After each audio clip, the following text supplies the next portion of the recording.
Dr. Mehta, was it difficult in the initial stages to get patients to come see you or doctors to refer to you because you're out of network? Did you feel you had to work harder to persuade patients to spend the extra out-of-pocket money for more chair time? I feel patients are sometimes so focused on getting only what their insurance covers. This is such a good question. Sonia and I have talked about this a lot. And so at first, I wanted to get patients in the door. If that meant I had to give them a discount, convince them that I was the best surgeon for them, the best doctor for them, I did whatever it took. I really quickly realized that that is not the position you should be in. The position you should be in is, I'm going to tell you what I can offer you, and if you think that's valuable to you, then you come see me. And if you don't think it's valuable to you, then I can help you find another physician or someone in your network. And when I kind of switched that frame of mind, I became more calm about it. The patients that came to me really were looking for what I was able to offer, and it wasn't me feeling like I had to convince them of my worth. And so I kind of feel like once I took that position, things just, a weight was lifted. And also for my patients that came in, they were coming in because they knew that I was worth it and that time was worth it, and that they were going to get a surgeon that was going to spend a lot of time with them, they were going to have access to me before surgery and after surgery. They were not going to be seeing a physician assistant or a nurse practitioner, nothing wrong with that. But again, some physicians prefer to see their surgeon on every visit. And so I would say that at the beginning it was tough to let a lot of patients go because I would have been able to see them had I taken their insurance. But I think once you start getting in that mindset that you're worth it and what you have to offer is something truly unique and different, then I think that you come to peace with that. And then those patients will tell their other friends about you and the services that you provide. So probably the best thing you can do for yourself is just practice really good medicine and give a lot of attention to those patients. I don't know if anyone else wants to answer that one too, because I know Sarmila and Sonia, you guys are out of network as well, so it might be valuable if you have any thoughts on that. This was definitely a concern for me when I first started, and Pam kind of touched on that because I went to her and I said, why are people going to come see me if I'm not taking insurance? Like, you start to think these things. But the truth is, and she kind of whipped me back into shape, and she was like, you have to think about this from, like, you're worth it, right? You're doing this because you believe you're worth it, and you know that you're, like she said, offering something that people are not going to get in other places. And you have to understand that that doesn't even always involve just science. Like, we all know what we're doing, right? We're all good doctors. We practice good medicine. But even giving patients time counseling on things that you might think are pretty simple, but they actually have no clue about, is huge, because you sit there and you give them lifestyle modifications, you give them ways to take ownership of their own care, and that is priceless. And so ultimately, when you do that, you actually put yourself in a position to get more patients, because when you have one person that thinks that what you do is amazing, and that's your best referral source. It doesn't matter about insurance, other doctors, that one patient is your best referral. And so practicing that all day, every day is just the best way to get patients in. And I thought when I first started, it would take me a long time to build up a practice, but truthfully, I mean, I've been lucky, and I think part of that is because you just do a good job every single time, and then people want that. And then the other thing that I think is interesting when I started is because you often don't know when you're out of network what is fee for service. So like, how much are you charging for an appointment? Like, where does that number come from? You know what I mean? Because a lot of people think there's like some standardized list, but truthfully, sure, you can base some of it on what insurance normally reimburses, but part of that too is this whole concept of sometimes when you charge less, you're actually less apt to get patients in, because it's a psychological thing. People think, oh, there's a discount. It's not worth it in my brain. And it's something that I had never thought of when I started, but it's a true psychological phenomenon, even when you're looking at a patient-doctor relationship. And it's a part of the business of medicine that we never discuss, but I think is so important. Okay, that's it. I'm off my tangent. And you didn't get lucky, Sonia. You hustled. You hustled and you made it happen for yourself.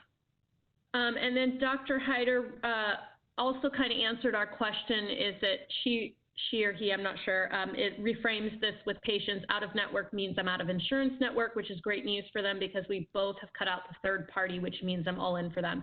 And I think Sonia kind of touched on that too.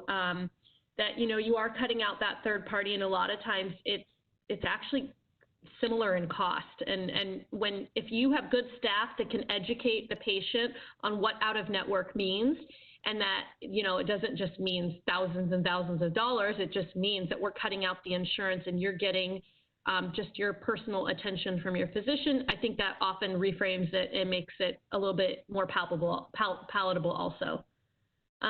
This is a good question. Probably, Rena, you probably could take this. What is your advice in negotiating during COVID time, since many systems are either negating bonuses and raises? Wow, that's a tough question. I will say I don't have a great answer for that because I know there's been cuts around the country in employed locations, and these, they have to do these cuts to sustain the viability of the organization.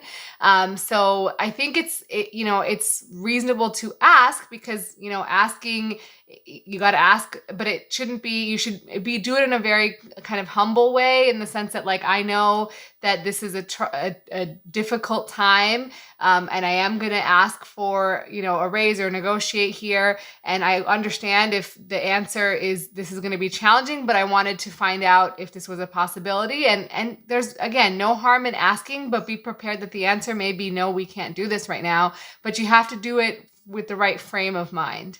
Also, I think when you were talking about negotiating, one thing, especially as females, everybody needs to negotiate or look very carefully at your contract about maternity leave. I'm on a few ortho women's groups on Facebook, and it's surprising to me how many women that are in their 30s and 40s, they're like, hey guys, so I'm about to have a baby and I just looked at the maternity leave section and, oh wait, there isn't one, or nobody in the group has taken one. So I don't know if anyone here has anything to expand on that. For me, mine was a very standard contract, so it did have maternity leave in it, but I feel like if you're joining a private practice, that is definitely not guaranteed. Yeah, I will tell you, I've talked to a lot of women about this. I've actually published on this because I'm really passionate about it. I think that, yes, you absolutely have to ask. A lot of women are scared to ask. In fact, one of my friends asked me for advice. She said, they basically told me, what do I want? What do I want for maternity leave? And I said, ask for 12 weeks. And she said, oh my God, is that too much? And I said, no, it's not too much. You ask for what you want, but you have to be really, really careful, particularly in your first year of practice. FMLA will not cover you. So even though the United States has FMLA, which gives you 12 weeks of unpaid leave mandatory, if you're within that first year, it won't cover you. And some practices have made women pay overhead during the time that they are actually, taking time off from maternity leave. So you can actually lose money. So you really have to ask these questions. And sometimes people will even ask about maternity leave, even if they're not intending to have children, because it shows how you are going to be treated as a woman, right? Because this is kind of an extension of how they see women. And Pam and I and Sharmila are in male-dominated specialties, and they don't think about maternity leave. They don't think about what women go through, and it's our job to stand up for ourselves and make it known. I think, people are starting to see it, but it's going to take some time, and everyone needs to stand up for their rights to take time off for your kids. Yeah, it's interesting. Even in 2020, it's so, when I was interviewing before I started my own practice, I found it so surprising that this is still a thing. Like, you are considered a liability as a woman if you are of childbearing age. And so you have to protect yourself and stand up for your rights.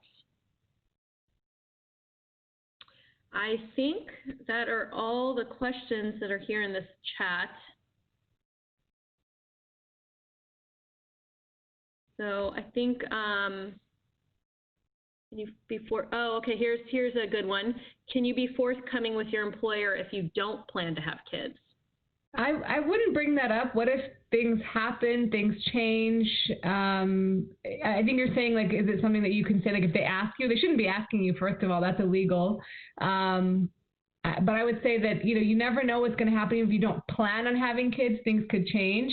If you have reproductive organs and you are with a partner, you could get pregnant. You could decide to keep the pregnancy. So I probably wouldn't bring that up. Yeah, I don't think that's like a selling point. And I wouldn't, Maybe that's a philosophical thing for me. I don't think we should be going to employers and being like, by the way, I'm not going to have kids. I think it should be the other way around. Either maybe, and I think that, life plans change. You don't know anything about where you're going to be in 5 to 10 years. So it's probably best to keep that on the table. Yeah, and I think the question would be why? Is that a good point because you think that would make you more valuable? And so then ultimately we do have to change that dialogue because having kids shouldn't make us less valuable. So I agree. I think it's one of those things where kind of ask yourself why you would even want to bring that up with an employer, and is it because we should be able to have kids and still be just as valuable if we did or didn't. Sure. Okay, well, does everyone want to just kind of sign off with their handles and where people can find you? I'm at Dr. Pamela Mehta. I'm at Rena Malik, MD. I'm at Pelvic Pain Doc. I'm at Dr. Sharmila Sunder.